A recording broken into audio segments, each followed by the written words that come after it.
Hello, and welcome to Facts Schmacks. It's a podcast good enough to get you a C. Minus. My name is Matt, and I've got a story to tell. And my name is Kev. I have a story to interrupt. All right. That was our best yet. It was snappy. Yeah, I love how you call attention to it every time. Absolutely. That really adds to the professional level that we're going for here. Well, we can't get too professional here. But we are going to start off with your game. So, Yeah. So, Matt, what isn't a name? Letters? Letters, sure. Yeah. Well, I got some names here. Canada has a penchant for naming things. Okay. In a great way. Yeah. So I've got a couple town names. Yeah, we're going to be like at Fiddler's Penis, Newfoundland or something. That's Dildo. Yeah, sure. Yeah, which is a real place. Yep. If anybody's not familiar, look it up. So number one, we have Swastika, Ontario. Oh, God. It probably is real. Okay. Our second fact or schmacked, Yeah. Punky Doodles Corners, Ontario. If anybody who happens to listen to this now or in the future lives in any of these places, I'm very sorry for laughing at your ridiculous name. And our third fact or schmack today, Brown Star, Manitoba. No.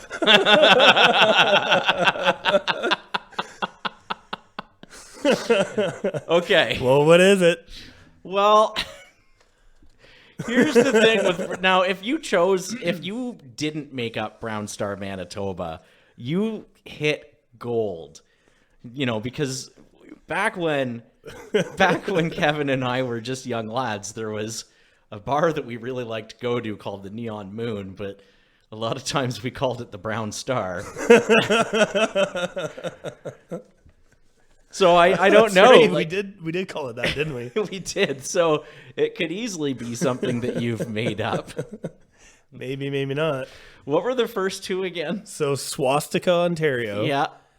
And Punky Doodles Corners, which is, it's hard to get out without giggling. Yeah. Okay, here's where I'm at with Punky Doodles Corners. Okay.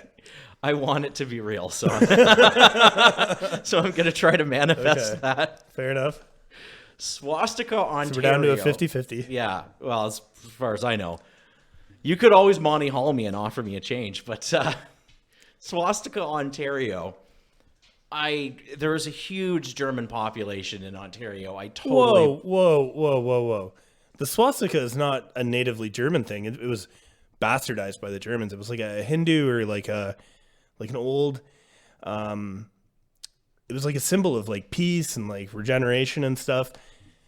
It was bastardized by the Germans. So, Yeah, I'm aware of that. Yeah. So I mean, if it was a real place, or if it's a real place, I would hope that it's not named after the German swastika. Oh, if it is, I bet it is. 1,000% bet it is. It's not. No. There's no way. Yeah, no, just for the amount of Germans that, Kitchener was full of Germans. So I believe that one. I'm saying Brown Star, Manitoba. You made it up. Son of a bitch. Yeah. I just really wanted to say Brown Star, Manitoba. Yeah, you did. I'm sorry. I have a couple honorable mentions. You want to hear them? Yeah. Okay, we have Crotch Lake, Ontario. Stoner, BC. I hope that I never hope for a forest fire, but I hope there is a forest fire in Crotch Lake. The Crotch Lake fire. Climax, Saskatchewan. I have heard of that. Eyebrow, Saskatchewan. And of course, as we mentioned, Dildo, Newfoundland. Yes. So I also, when I was a kid, and this wasn't very mature at the time. It's certainly not. I probably wouldn't like my son laughing at this now, but I vividly remember finding Gaylord, Michigan on a map, and we just howled. Oh, there's my idiot dog. he's making his podcast debut. Mm-hmm. That's Henry. Yeah, somebody might have the audacity to be walking down the street right now. God, they're definitely here to murder you. And clearly. And he's giving you ample warning, so it's your own fault. All the time in the world to figure this out. Well, today's musing Oh boy. is... This is the part I look forward to the most. This is when I can turn my brain off. You might need you to turn it on for this one. It is going to slide into what we're talking about here, but it's about the nature of matter. What actually makes up the mass? Well, really, the nature of mass. What makes up the mass in your body? Is it the stuff? Donuts. But you're like 99% empty space, right? There's only. I feel that way often. Yeah. It's particular. I feel that way about your head when I'm talking to you. You son of a bitch. Well played. Apologies to your mom.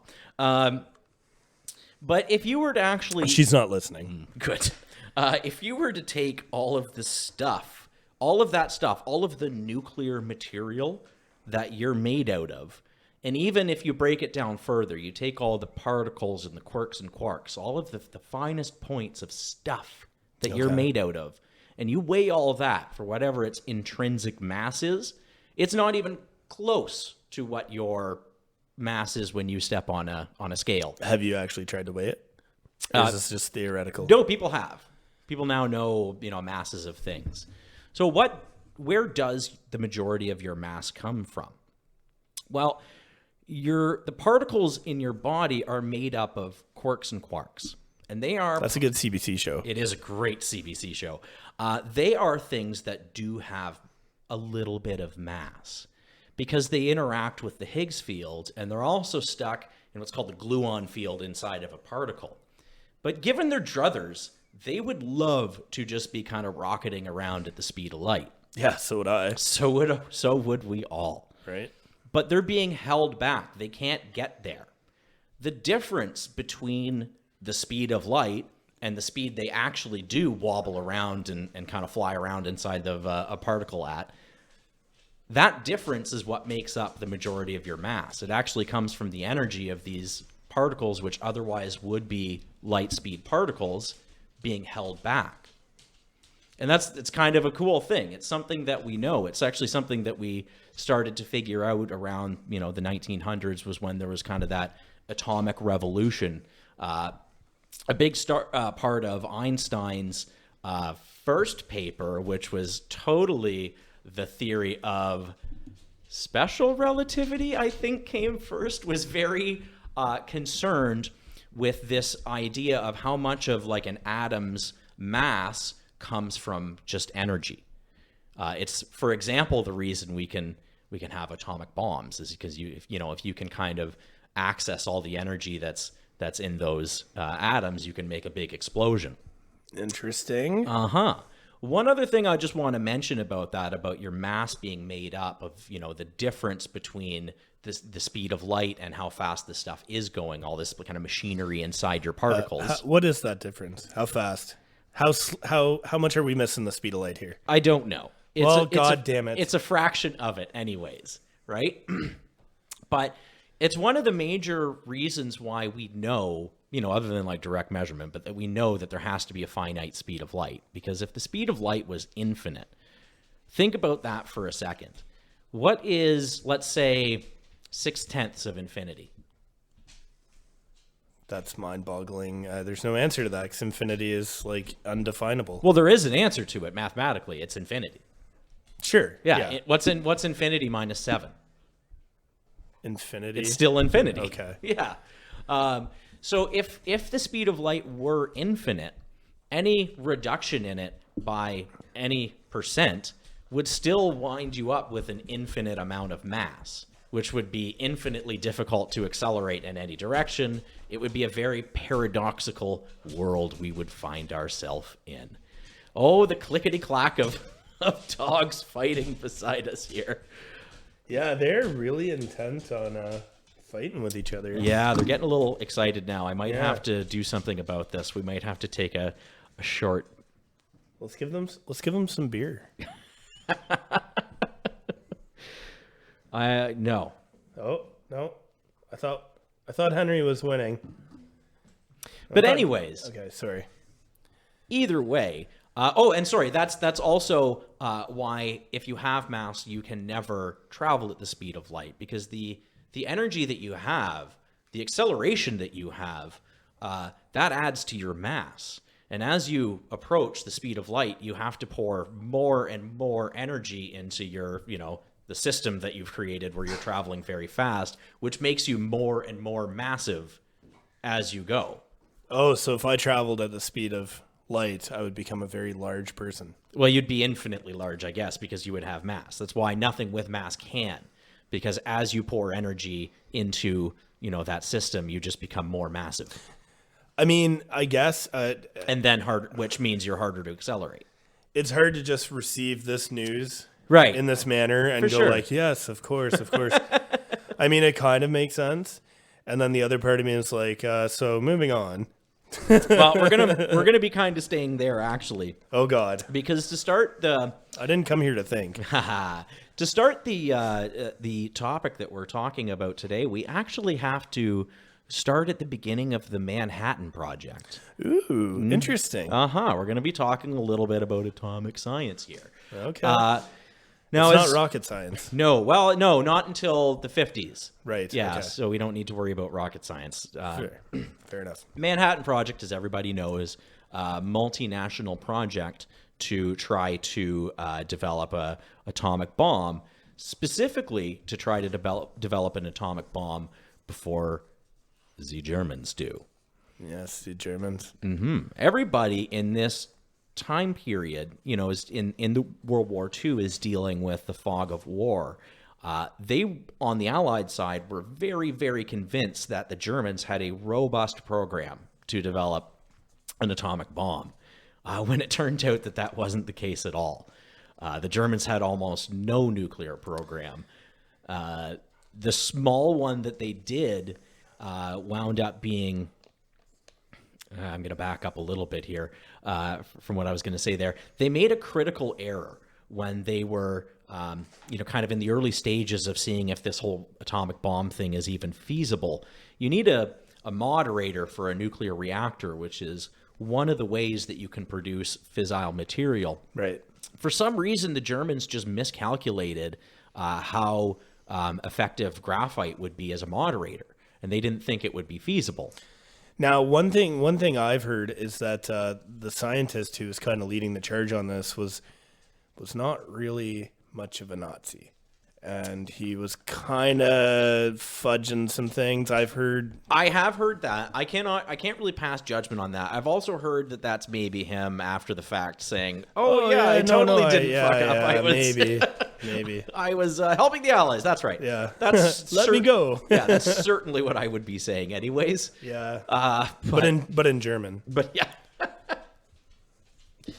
So for whatever reason, the Nazis thought that the only thing you could use for a moderator was heavy water. The only place they got heavy water from was this place in Norway. There was this awesome commando mission to destroy they blew up a ferry full of heavy water. Yeah. And they also destroyed the plant it came from. And you know that after that, the Germans just never even really restarted their program. Yeah, that was a super badass story. I've seen a couple documentaries on that. And yes, man, we are not awesome. We are not telling that story. Oh. God damn. That would have been a great future episode, maybe. Mm-hmm. Just to get into how a nuclear bomb works on a very basic level. Yeah, let's be very basic. We don't know who's listening.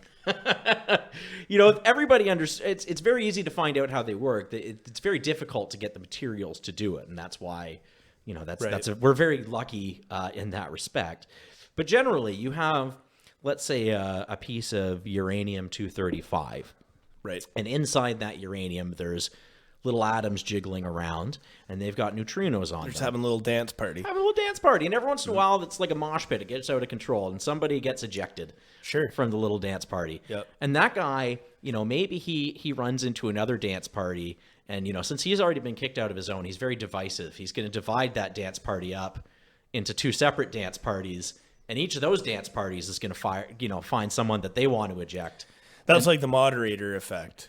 Yeah. That's the moderator the moderator's like the bouncer going into the dance party and being like, you're out, you're out, you're out. And then those guys go, Yeah, and cause more trouble elsewhere. Sure. Yeah, to make it really, really dumb. To really dumb down our dumb podcast here. Yeah. So if you have got... Thank you. If you have got... uranium oh geez, I just 235. Yeah, if you've got uranium-235, there's 3 states that it can be in. One is kind of its inert normal state. You call that subcritical. Right. What that means is that on average, these neutrinos that are firing off of atoms, they're not hitting even one atom on average. So Right. Yeah. There's nothing. There's nothing really going on. There is, well, you could probably explain this better than I could, but what would something being critical mean? Well, okay. So I have had experience working in a field. I won't say where or give too many details, but it's not like super top secret or anything. But it's just You've been inside a nuclear reactor. We could say that for sure, 100%. I've seen the fuel when it's in its inert state. Like you can literally just handle it. Yeah. Don't really need too many precautions. I mean, you don't want to put any heavy water beside. Yeah, I wouldn't sleep next to it, maybe. You don't want to have the pallet of uranium next to the heavy water. Sure. Probably not so good. But overall, like it's very stable, very clean, not really a hazard. And then once it goes into the reactor, you have the moderator, usually certain cases like heavy water or something. And this, like, I'm the layman of this industry. Like, I don't have like. You're not a physicist. I'm not a physicist. You're turning screws. Yeah, I'm spinning wrenches. But anyhow, yeah, when it's in its inert state, it's super safe. When it goes into the critical state, you basically get that dance party a rockin', and it probably takes like hundreds of years for that party to stop, even after you take the moderator out. Yeah. And you get the, I think it's called the Higgins effect, where you get the blue glow. Oh. I've seen that. It's very interesting. We're going to talk about the blue glow a little bit later. But yeah, it's very kind of eerie, very kind of interesting when you see it, like when it's in the pool or something after. Yeah. You when you're separated by a bunch of water and you know, it's not hurting you. Yeah. And they can basically turn on and off the criticality of it. Like it could be running. And if it was running and you walked in there, I mean, you're done. Yeah. They turn it off and like a couple days later you can go in, do whatever you got to do, come out. Yeah. You're still lots of radiation. There's still parts of it that would cook you alive, but I mean, yeah. Yeah. So I think critical from a scientific standpoint means you are creating as many collisions as you are. It's balanced. There's a good analogy in that there's a video online you can watch. I don't mean to interrupt you here, but it's got a bunch of mouse traps with ping pong balls on it. Okay. So they're all sitting in this like room or whatever, and you throw in a ping pong, and it sets off one of them, which launches and then all of a sudden it's like pop, pop, pop, pop, pop, pop, right. And that's exactly kind of what happens when you push it. Yeah. When you basically push it to criticality. Yeah. Criticality is like the knife's edge, where you are. It's a very small range. After that, it's super critical. Yeah. Super critical is like turning that dance party into a riot. Yeah. Super critical is what happens during a nuclear explosion. That mass in the middle goes the nuclear core goes super critical. Right. You have to do it at exactly the right way. You can't just, even if you get something to go super critical, that doesn't mean there's going to be a nuclear explosion. It has to be done very specifically. Yeah. The first ones were like you basically had like a spherical, 2 spherical domes. Yeah. And then they wrapped it in explosives, and it simultaneously exploded and compressed it. And that compression caused the nuclear. That was like the one they dropped on Hiroshima, and the one on Nagasaki was plutonium. Was a gun type. Yeah, where it sped down a cylinder and impact. I don't know if it was like another piece of plutonium or something, but blew up. It was pretty wild. And so they actually made you can make the fissile material that you need for a nuclear bomb in 2 different ways. One is to just refine uranium-238 into only the uranium-235. Uranium, super long process back in the day. Yeah, was really, really hard to do. It's about 1% of all the uranium on Earth is uranium-235. So you're trying to refine, this stuff into just the most volatile 1% of it. Right. The other thing you can do is if you use uranium-238 in a nuclear reactor, one of the byproducts is plutonium, and you can use that for a for a nuclear bomb. So in the Manhattan Project, they actually made 4 nuclear bombs. And only the first one that they detonated didn't take human lives. The one at Trinity. Yes. Right. They called it the Gadget. Yeah. The Trinity test site in New Mexico. Yeah. I love the footage from that. It's like, it's so terrifying. But one of the things there's a picture of it where you can see, and it almost looks like a virus. There's these little streamers that are starting to shoot out of the. I think that was like det cord, basically. That was the steel cord that they were using to suspend the device. Was incinerating ahead of the shockwave, so it was making these little like sticking out. It's just a wild looking picture. Yeah, it's terrifying. It is terrifying for sure, and I think too, like, of those early bombs, only a small percentage of the actual fissile material went critical. Yeah.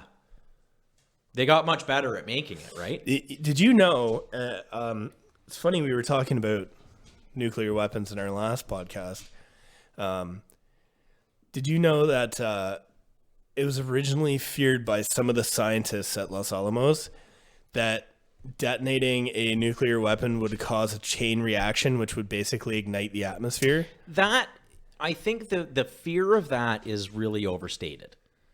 Sure, but I mean, some scientist on this project, you're like, hey, build me a bomb. And this guy's like, well, like, this could just create death everywhere. Yeah. And you're like, I'll take my chances. I think it was more just they were looking into whether it could. I don't think there was an actual fear that it would. Ladies and gentlemen, that's beer number 2. I don't often drink during podcasts, but today's a special occasion because we're live and in person. Absolutely. Yeah, we should mention that. This is the first one we've done since the first one. We're actually sitting in the same room across a very long table from each other. And my 2 dogs. Not long enough. Yeah. And my 2 dogs are walking around like maniacs. Yeah. So one of the things that you need to do when you make these bombs is you need to get all of this stuff really, really close together. Yeah. You need to pack it together. You want these dancers in really tight so that when one gets ejected, it maximizes the chance that he's going to run into a bunch of friends. Right. So these cores that they designed, or the 4 cores that they made, they were all within about 5% volume-wise of criticality. They're very close to being on that nice. So they were very densely constructed. Yeah. So the first 2, there was one hydrogen, or not hydrogen, sorry, that's much later. One uranium type bomb and then one plutonium type that were dropped on Japan. Right. Japan? Can we just take a sidetrack here and just say Japan has just had the worst? Yeah. When it between that and then Fukushima. Yeah. Like, God damn, dude. Yeah. And it's not a very big island. No. In the grand scheme of things, right? Mm-hmm. They say Fukushima is potentially still yet to be its worst situation yet. Well, it's one of it's still a developing problem. They still have all this water that they have no idea what to do with, and it's super contaminated. Yeah. Well, and I think it's one of the places where there's ever been corium occur. What's that? Corium is the byproduct of nuclear reactors melting down. It's, if you ever look at like the elephant's foot in Chernobyl. Oh, okay. It's like the slag that comes off. It's the remains of the core after it's melted down. It's called corium. And it's there. 3 Mile Islands is another place where there was corium. I don't think very much of it. And I'm pretty sure in Fukushima there was also corium. Dude, it's funny, like you think like, okay, it's super green and everything, and it is, and I believe in nuclear power and stuff. But you just think of when you let the genie out of the bottle on these things, like Chernobyl could have melted through if it had melted through and hit the water table. That water table supplied a lot of Europe, dude. Like it would have just fucked Europe. Yeah. And then you look at Fukushima, the Pacific Ocean, like, who knows what your fish is going to be like in 20 years. Yeah. And then you get some of these places in big, like you've got nuclear plants in Toronto. What if Pickering? It's Toronto GTA, Greater Toronto Area. So you've got how many million people there? Could you imagine if a Chernobyl happened and you had a 30-mile exclusion zone there. Like, god Yeah. damn, they had Now, like Chernobyl, it's worth mentioning with Chernobyl, it's one of the first nuclear reactors that was ever built. yeah, it was like what's it called, not a stack, a pile reactor. Yeah. Yeah, It's- which were not safe. Yeah, it's a lot safer. It absolutely is. And actually, I just read today that they're going to be building a new one there. Nice. Where, Chernobyl? No, not Or in Chernobyl. in Sorry, Toronto? Okay. outside Toronto, Darlington, I think, was going to Okay. put a small. It's like a small reactor or something. Kind of cool. One of the New Can-Dos? technology. It's like Can-Do is what they have now. Oh, okay. Do we still make can-dos? Is there like a next generation can-do coming? To be honest, I don't know. We're refurbing all the Can-Dos. Yeah. So that's not. Hey, this is our best tangent yet. Yeah. That's not, and that's not like, I mean, like I said, when I worked at a nuke plant, don't think I had any kind of like top secret clearance or anything. I obviously, I'm not going to give details about stuff, mostly because I don't know any. But like, that's like public knowledge is that they are rebuilding all the Can-Dos for probably another 60-year life service. But I just read in the news today, they're putting a small reactor at Darlington. Sweet. Which is kind of neat. Yeah.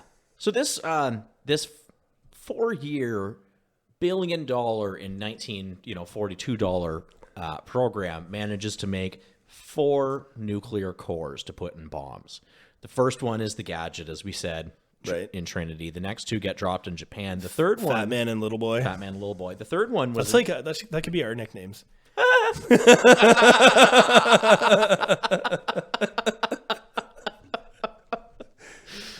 Yeah.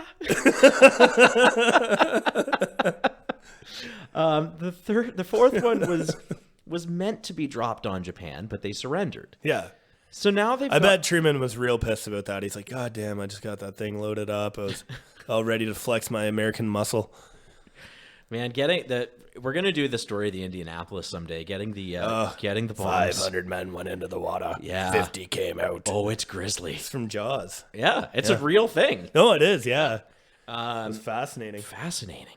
That fourth core was codenamed Rufus. Rufus. Rufus. That's a dog name. Yeah. It was 3.5 inches in diameter, which I think is probably like a baseball, roughly. Maybe a softball. For anybody curious what happened, Kevin looked towards my crotch. Longingly. It's 14 pounds of plutonium this thing was. Wow, that's super dense, man. Think about it. And like I said, they keep this thing within about 5% of criticality. But now what are you going to do with this thing? Well, they sent it back to Los Alamos, where the Manhattan Project was mostly happening, although there was a bunch of different places where it was happening. It was this collaborative effort. Yeah, there was a couple, like Sandia, I think, was one. Yeah, there was Chalk River in Canada was one. There was someplace in the UK, I'm sure, that was one. I looked into very little of this. But I think it was like Oxford or Cambridge University was big into the Manhattan Project, maybe. Maybe in full shit, I don't know. I think, But anyways. Anyhow. But what are you going to do with this thing? Well, a lot of science, when you get right down to it, is just a series of more and more precise measurements. And so they thought they're going to take this thing back to Los Alamos and they're going to kind of poke and prod at it. And, because they know it's like 5%, mass-wise or volume-wise away from being critical. But, like, is that 5.001357.9%, or is that 4.92396% or something like that? They don't know. There's a margin of error there, and any way they can to reduce that margin of error is probably good. That means they can, increase the yield of these bombs, make them lighter, all sorts of things. There's reasons they want to be doing this. So there's this guy named Harry Doglian. Back that up, sorry, one more time. This guy named Harry Doglian. Oh, I thought you said hairy dog meat. No, Doglian. Doglian. Okay. Who was doing an experiment with this thing. He was trying to figure out, with more precision, exactly where this thing is going to go critical. Right. One way to do that is if you got to these neutrons that are shooting off of this core, way to do that is to kind of just fire them back in. Don't let them get out. if you've got something that'll reflect these neutrons back into the fray, it makes it much more likely. Oh, I know about this. Okay, are we getting? I've heard of this. Okay. Yeah. Yeah. So this is a lot in a lot of ways a story about safety. Yeah. This is how safety videos should start out. Yeah. Yeah. And this is kind of the Wild West of nuclear research. So Oh yeah, cutting edge. cutting edge. So this guy is playing with a nuclear bomb, As you would. as you would. Back in the day. Yeah. And Didn't even wash your hands. no. Didn't Yeah, wear a seatbelt when I think, transporting you know, it. honestly though, if you're playing with that thing, your hands are probably coming away reasonably sanitized. Touche. Yeah, but all the particles. Like they didn't even look to check for like alpha contamination and stuff back in the day. I don't know. So- Yeah, I don't know how much of an issue that was in this story. Well, I mean, I would think that any kind of material, alpha is something that comes from like fuel. Yeah. So in my experience that I've seen, so like it's like tiny nanoparticles of fuel. Yeah. Which are Basically dust. It's nuclear dust, and if you get it on you, it's still radioactive. and but the problem is you get it in you. Breathe it in, yeah. You breathe it in, you eat it, you lick your finger after eating a sandwich, Yeah. and that's in you, and then your dust from your body after it's long decomposed is still clicking that radiation meter. You should knock your pop screen again for effect more often. So the experiment he's doing is he's got these bricks of, I think it's tungsten carbide, and that will do a pretty good job of reflecting these neutrons back. And I think he's almost building like an igloo around the core. And he's trying to figure out, as I get closer and closer to this, where exactly the point where it's going to go critical. He's got a Geiger counter that's kind of counting all the radiation coming off it. It's going to warn him when he's going critical. He's doing his experiment during the day, and he builds his little thing, and he's got one more brick, and he starts to put it on, and it warns him that it's going to go critical, and he's, okay, interesting, and he puts his brick down, and he, gets rid of it or unpacks his experiment or whatever, but for whatever reason, he was really curious about that result, and he went back later that night, and he did the experiment again alone, and he's building his little brick igloo around this spherical nuclear bomb core that you totally should be playing with, and he's got his last brick, and he's you got to picture him like hunched over this thing, and he's lowering this last brick on, and as he gets closer and closer, it's he's getting closer and closer to criticality, and he gets right to the point where it's very much, if you go any further, things are going to be bad. Right. He's lowering it down on top. So he stops, and he slowly starts bringing his hand away and has the most ill-timed bout of butterfingers in history. I don't know if he was nervous and started sweating, but he drops the brick, and he dropped it right on top of the core, and it instantly went critical. God damn, dude. Yeah. Flash of blue light, wave of heat. That's the Higgins effect. That's yes? the Higgins, yeah. Okay. I think that's. I can look it up here. But it's the it's the result of all the radiation just pouring out of this thing. He took a lethal dose of radiation. I've seen different figures. I've seen he took 200 rads. I've seen he took 500 rads. Either way, he was dead within 25 days. Dude, 25 days to die from radiation is terrible. Horrible. Yeah. Yeah, dude. Like, it basically blows up your red blood cells. Yeah. Do you want to spend a minute and talk about what happens when people die from radiation poisoning? Yeah, of course I do. Would this be fact schmacks if it didn't just get super dark? Right? So, typically if you take a large dose of radiation poisoning, if you have advanced radiation sickness, or ADS, I think, you will instantly get very, very nauseous. Which is, stuff like the lining of your stomach melting away and you're vomiting it out and doing other things stuff that's pretty gross. And then you'll feel better because you're kind of through dealing with that stuff. But what's happened is your your cells have been so damaged that they can no longer reproduce. Yeah, dude, they got basically blasted. Yeah, so it's it's only a matter of time before your cells can't reproduce enough to keep your organ functions going and things like that. So, yeah, it's a pretty agonizing way to die. 25 or 28 days is that's a terrible, terrible fate. Cherenkov Cherenkov effect. So I think that's what Wikipedia is telling me. Okay. Now I need to pay attention again because I can't do two things at once.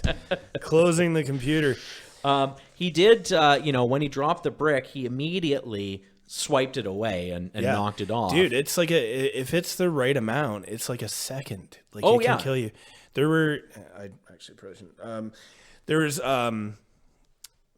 things like in Chernobyl and stuff where, the guy just basically walked past something and that was all it took. All it took to burn you.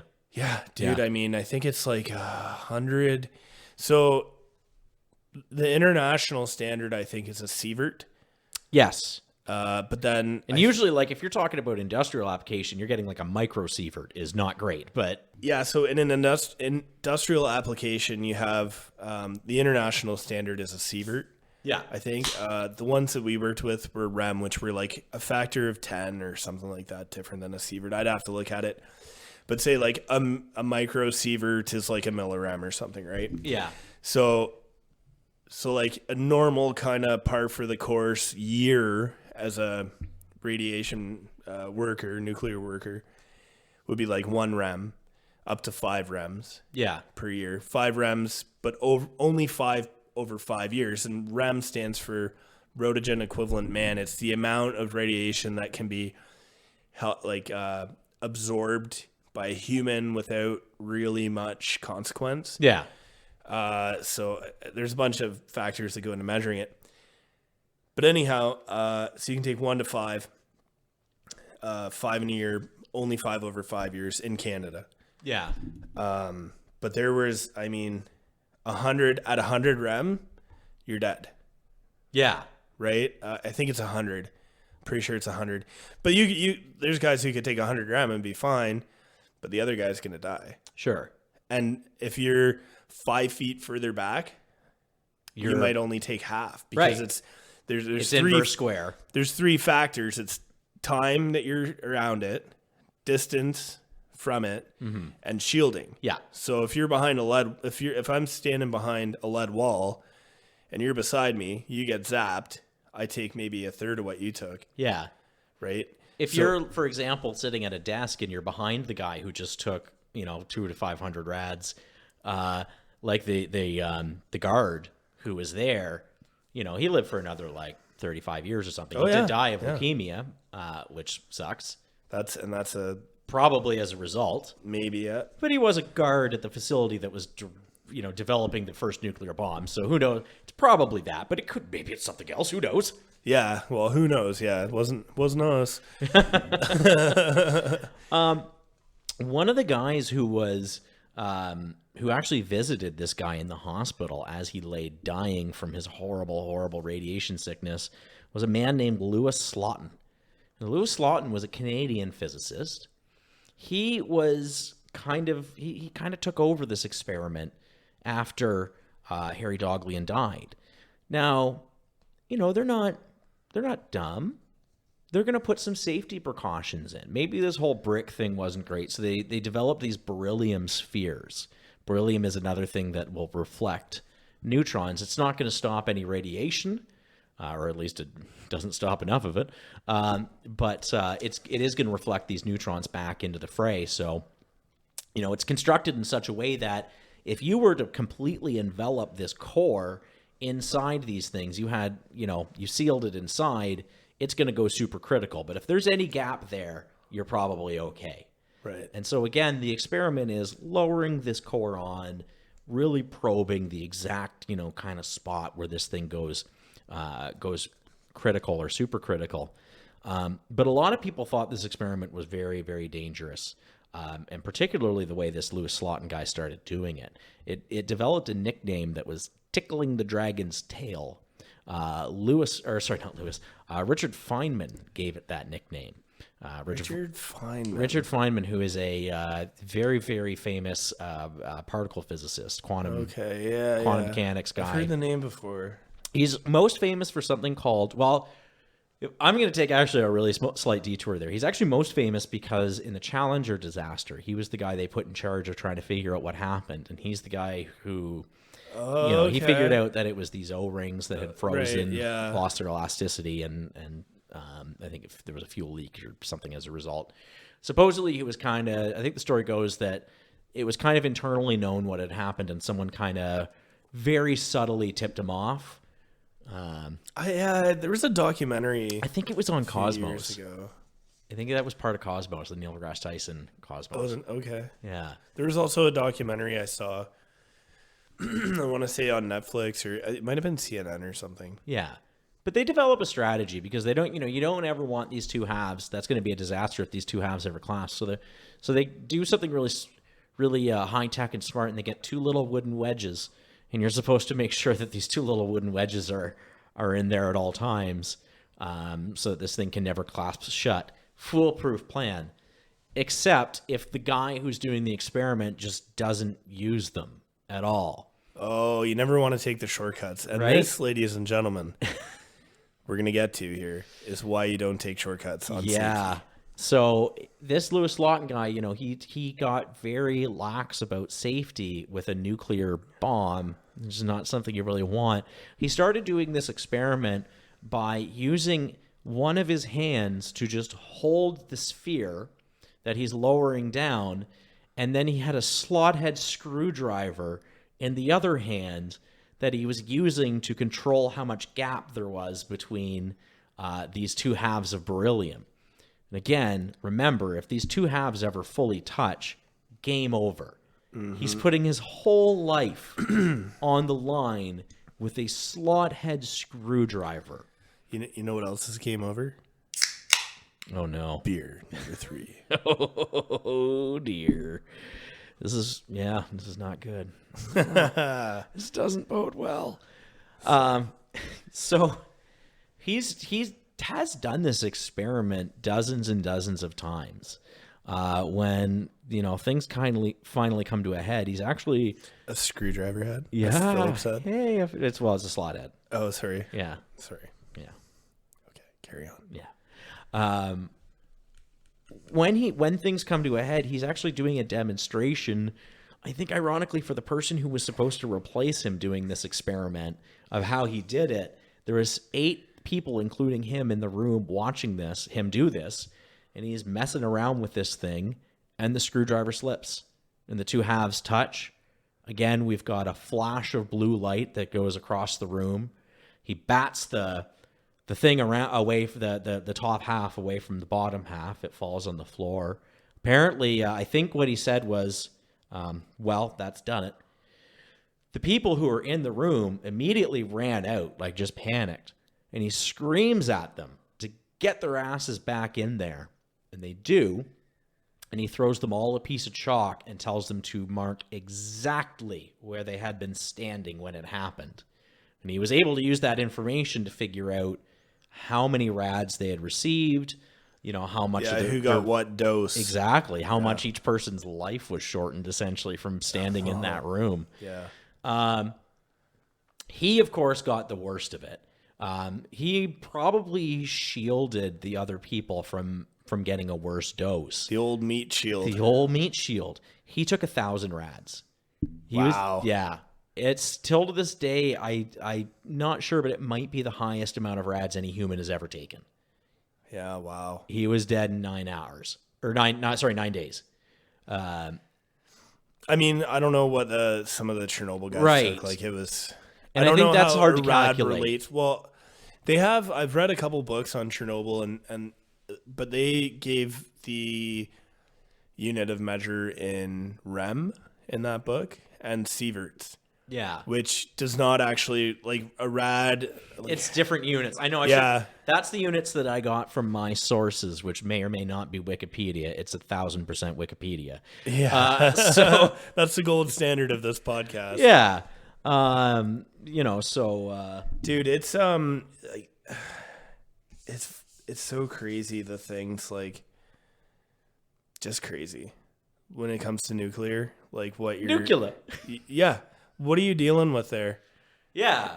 You know, like you let the genie out of the bottle and you can't put it back in. Like You sure can't. Something goes critical like that. You tickle the tail of that dragon, maybe it bites you. Maybe it wakes does up. bite you. Mm-hmm. Absolutely. Absolutely. So this core that had now killed 2 people. Oh, it's the same core. It's the same core. Oh man, It became known as the demon core. nice. Yeah, which has an awesome name, but kind of a horrible history. Yeah. But let it not be said that guy number 1, he dropped something, right? Can before I lose this thought, can I just interrupt? Yeah. They call it the demon core. You're Well, asking this is to my interrupt job, I now. guess. They called the demon core that killed 2 people. The demon core. I know what you're- But the rest of them killed like 70,000 people, and they're just like, yeah, it's Fat Boy. Hey there, little fella. Oh, you killed 2 of ours? You're the devil. That is a good observation there, Kevin.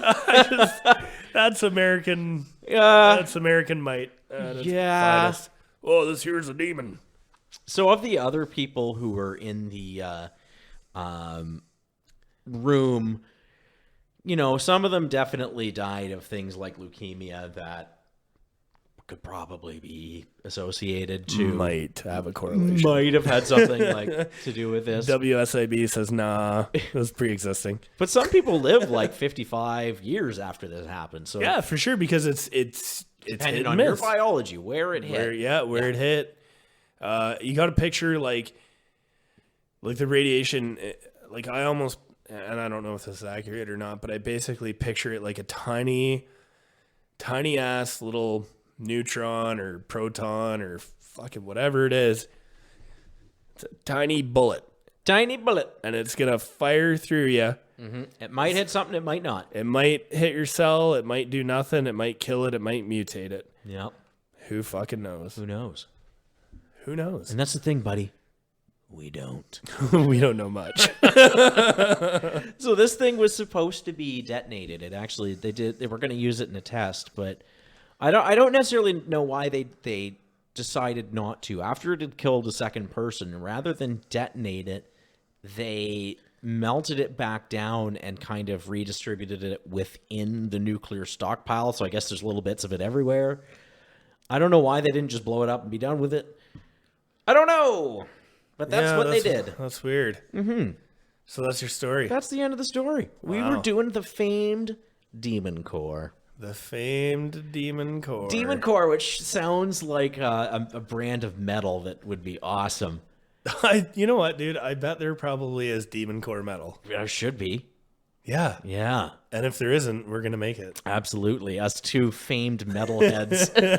Really into the genre of metal. I did my Spotify Wrapped, and Dave Matthews Band was my #1 listened to artist. You just announced that publicly. I know, but what happens is, like, here's the thing. You had a Dave Matthews thing back in the day. Back I in the remember. day, and then summer comes around, and it's just something I associate. So I think this happens to a lot of people with Jimmy Buffett, but like summer comes around, and all of a sudden, I just got to put it on, And that's me with Sublime. and it throws off my whole year. The rest of it's all indie bullshit, and then Dave Matthews Band because I binged it in the summer. I got a message from our listener, and he sent me a thing, and we were his #1 podcast. No kidding. Isn't that touching? That is really touching. And here's to our listener. Thanks for listening. Oh. He was really butthurt that there wasn't an episode yesterday. Well, yeah. So It happens.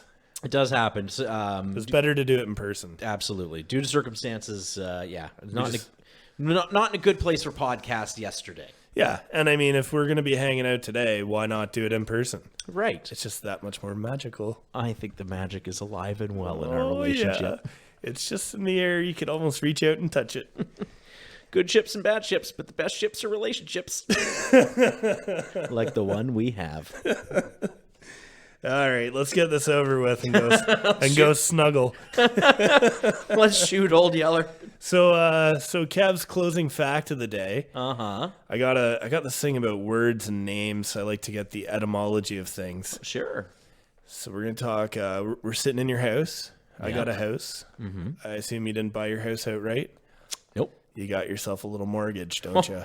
I got myself a big mortgage. Yeah, I got myself a little mortgage, which I'm quite fine with. Good for you. Yeah, very happy about that. But what's in the word mortgage? Well, mort, which is death. Oh fuck! All right, why don't you do it? I did work. Why don't you deliver the closing fact today? I did work at a bank. Like, Yeah, that's true. That's true. Probably had the demon core in the vault. I did investments. I didn't do lending, but I've looked at the word like a million times. Yeah, okay, so great. So basically mortgage is has like a little bit of Latin and French in there, and it basically translates loosely to death pledge. Sweet. Yeah. Cuz you're probably going to pay it till you're goddamn dead. Wow. Yeah, too much of that happening these days. Yeah. Sort of like politics. It's 2 words. Poly is the Greek word for many, and ticks are blood-sucking creatures. And good night. Good night.